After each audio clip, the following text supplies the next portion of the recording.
Now, protests have intensified in the city. BJP workers have also staged a protest against the growing crimes against women in North Karnataka. They're also protesting against the 6-year-old's gang rape in the city.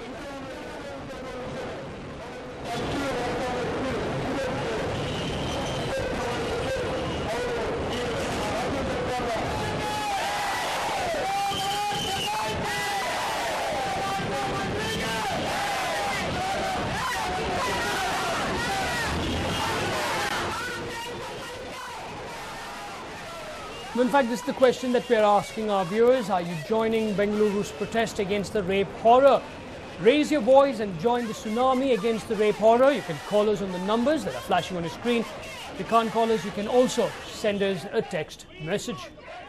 We want justice!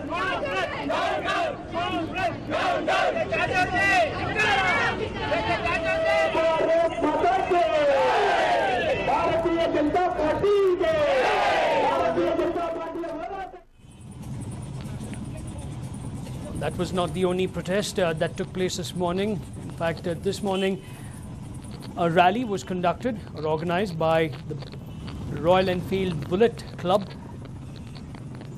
In fact, they had placards stuck right in front of their bikes and behind in order to tell people why they are undertaking this particular rally. In fact, most of these bikers, or amongst the bikers, there were about 20 women who were also part of the rally. So people or citizens of Bengaluru in various ways trying to inform or educate the people about what's happening in the society, about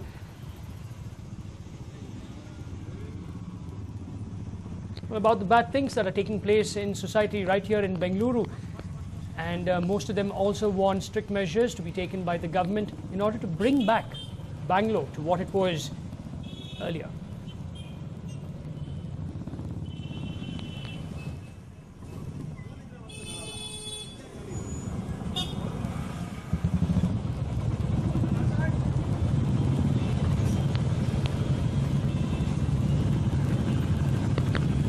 In fact, let's now listen into what some of the bikers had to say about what's happening.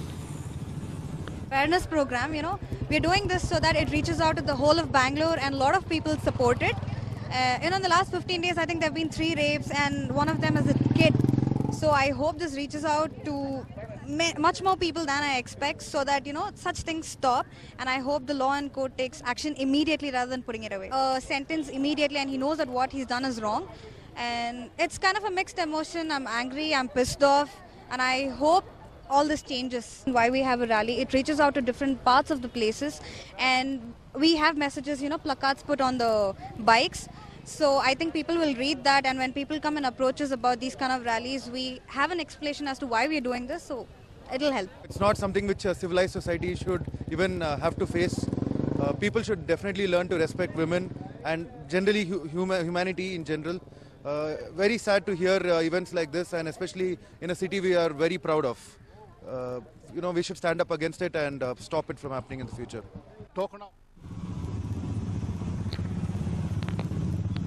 Well, you just heard what some of the bikers had to tell us. There's a lot of angst over here. There's a lot of despair in the city amongst many people.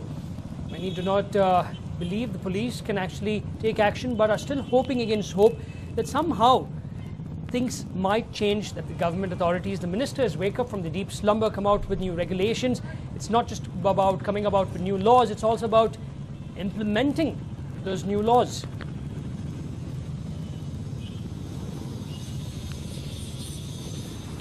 In fact, in other places of Bengaluru also, people are trying to do whatever little they can in order to show their solidarity with others who are protesting against the perpetrators of rape in the city. Let's listen to one of them. This is basically awareness kind of a ride. We as a riders club, we go on a weekend trips, we go on a monthly trip, we go on a long ride, we are going to Bhutan, Sikkim, Nepal, we are going to Ladakh and all that. So we thought when incident like this happen in a city like Bangalore, okay, a rape is happening and where the girl is getting kidnapped right from the in front of the house, and we also have a 6-year-old girl getting raped, and this is atrocious. I can't even think about it. Okay, even before we could even settle down with the other news, there is a seminary nun who is getting raped. What's happening in this city? This city has been always peaceful and beautiful. Suddenly we find incident after incident, and I think more than lacks of security, I say that the action taken, which is not sufficient enough.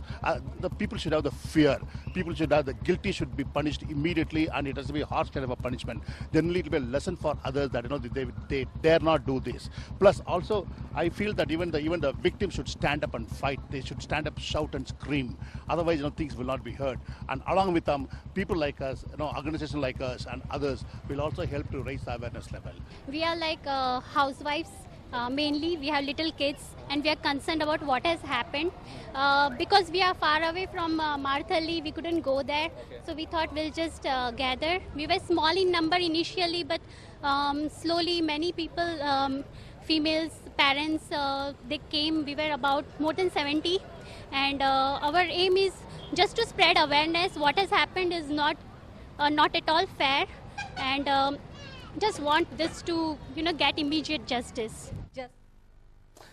Well, moving on, joining the growing outrage against the state over the rape horror in Namma city, former Deputy Chief Minister Slam Siddaramaiah-led government taking a pot shot at Siddaramaiah and Shimoga. Ishwarappa stated that the state government is responsible for Karnataka getting a bad name, also getting into the bad books. He mentioned that the government was only sleeping, and it is indeed difficult to wake up the leaders from their deep slumber. ಗೃಹ ಸಚಿವರಿಗೆ ನಾನು ಗೃಹ ಮಂತ್ರಿ ಅನ್ನೋದು ಮರ್ತೋಗ್ಬಿಟ್ಟಿದೆ. ಗೃಹ ಮಂತ್ರಿಯವರ ಕರ್ತವ್ಯ ಏನು ಅನ್ನೋದು ಗೃಹ ಮಂತ್ರಿಗಳಿಗೆ ಗೊತ್ತಾಗ್ತಿಲ್ಲ.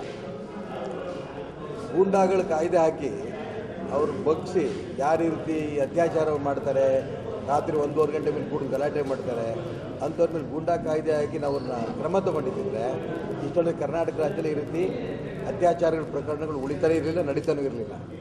ಗೃಹ ಮಂತ್ರಿಗಳು ಬೇಜವಾಬ್ದಾರಿ ವಹಿಸಿರೋದಕ್ಕೋಸ್ಕರ ಇವತ್ತು ರಾಜ್ಯದ ಮೂಲೆ ಮೂಲೆಗಳಲ್ಲಿ ಚಿಕ್ಕ ಮಗುವಿಂದ ಹಿಡಿದು 4 ವರ್ಷದ ಮಗುವಿಂದ ಹಿಡಿದು ಎಲ್ಲ ಕಾಲೇಜ್ ವಿದ್ಯಾರ್ಥಿನಿ ಇರತಕ್ಕಂಥೂ ಕೂಡ ಅತ್ಯಾಚಾರಗಳಾಗ್ತಾ ಇದೆ. ಗೃಹ ಮಂತ್ರಿಗಳು ಸಂಪೂರ್ಣ ವಿಫಲರಾಗಿದ್ದಾರೆ ಇದರಲ್ಲಿ. ಇದು ಮುಖ್ಯಮಂತ್ರಿಗಳು ನೇರವಾಗಿ ಗಮನಿಸಿ ಅವ್ರು ಕ್ರಮ ತಗೊಳ್ಳಿಲ್ಲ ಅಂತಂದರೆ ಈ ರಾಜ್ಯದಲ್ಲಿ ಒಂದು ರೀತಿ ಕ್ರಾಂತಿನೇ ಆಗುತ್ತೆ ಅಂತ ಭಾವನೆ ನನಗೆ ಬರುತ್ತೆ. Meanwhile, the State Home Ministry has issued guidelines to schools in the city. The guidelines insist that all schools must install CCTV cameras in their premises. The schools have been told to provide information about new staff they recruit to the police station located in their vicinity, basically the jurisdictional police.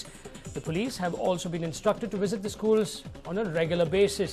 Now, these guidelines also mandate that an assault on a kid, or basically assault on children, must be dealt with severely. Finally, the government has come out with guidelines that schools must adhere to. But the question again is, which will be who will be the implementation body? How will these guidelines be implemented? And the time frame, has the government come out with this time frame? By when should all these guidelines be followed? That's the big question.